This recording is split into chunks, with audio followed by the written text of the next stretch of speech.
Nickelodeon fans! This is the Salisbury Tea Party, and today I'll be talking about my top 10 favorite As Told by Ginger characters.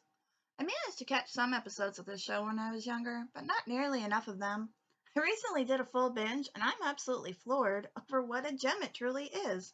Why aren't there box sets available? Why only 3 seasons? Is there someone I can charge for this crime? I am just so excited to pop off about these characters, so let's get to it, shall we? 10. Miranda Kilgallen. Yeah, she's a mean girl, but who cares?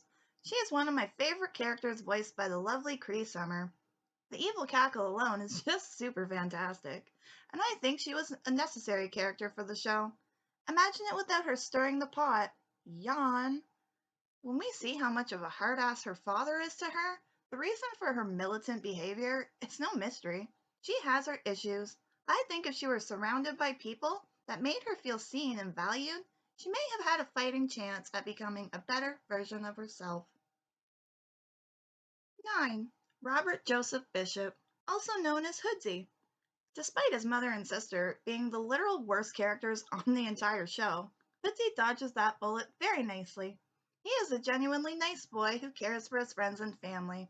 He may get swept up in ridiculous shenanigans from time to time, but he knows when to put his foot down before things go way too far.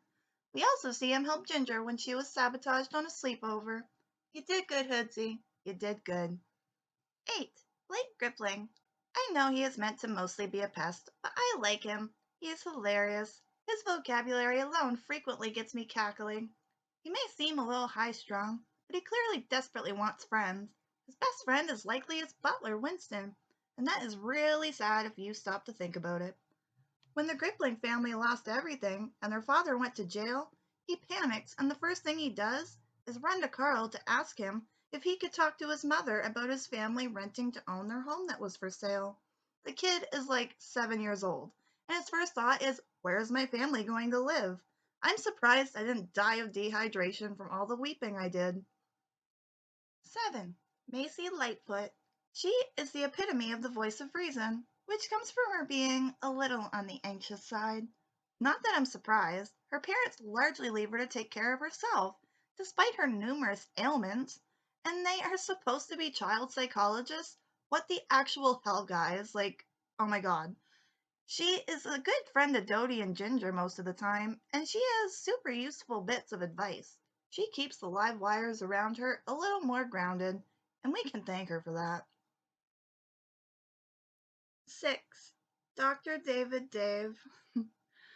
What a good man. I have to say, before he becomes Lois's love interest, he is seen to be extremely thoughtful, being the one to watch over Lois when she was in the hospital and bringing her orthopedic insole to her home when she forgot it at work, just so she didn't have to make the extra trip.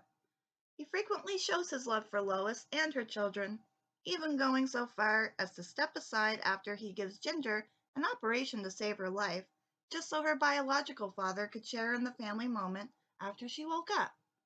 He really didn't want to impose. He even had the courage to stand up to his mother on his wedding day after she went to incredible lengths to break them up. He is definitely a catch. 5. Carl Feltley. Rough around the edges, yes, and perhaps a bit slimy. My favorite thing about Carl is he is always himself, no matter what.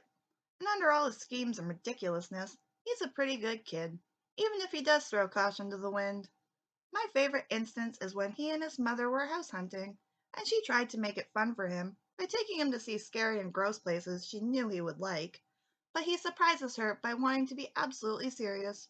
He does research, asks relevant questions, and is super focused on finding the best home for him and his family, because he saw it as his last duty as man of the house before Dave steps in. It almost makes up for the petrified eyeball obsession. Almost. 4. Ginger Feltley. I love Ginger, and middle school me would definitely be friends with her. She is a normal girl who just wants to fit in, but she won't lose herself along the way, even if it is a struggle sometimes. And I think we can all relate to that one on a personal level. I can understand why Courtney is so interested in her. She, much like her brother, is unapologetically herself, and people are drawn to those types for a reason. Not to say she doesn't have her downfalls. I mean, who doesn't? but she tries her best, and that's all anyone can ever do. 3.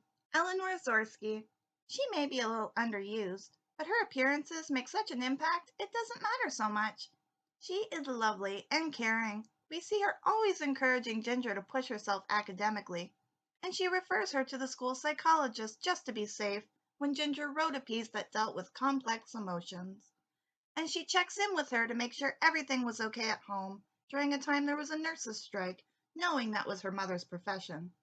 Cartoon teachers get discussed frequently, but there are some fan favorites who could stand to take a lesson from Miss Zorski. 2. Lois Futile.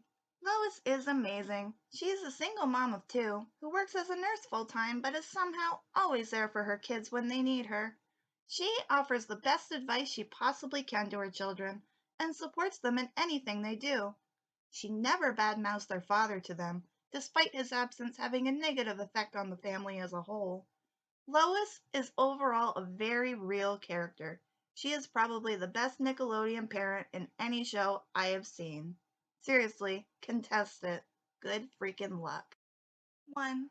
Courtney Gribling. Who's the girl with the pink capris? She's Courtney. I feel like I need to highlight that I always adore the "Don't you know who I am" characters. Courtney may not be the main character, but she borderline makes the show.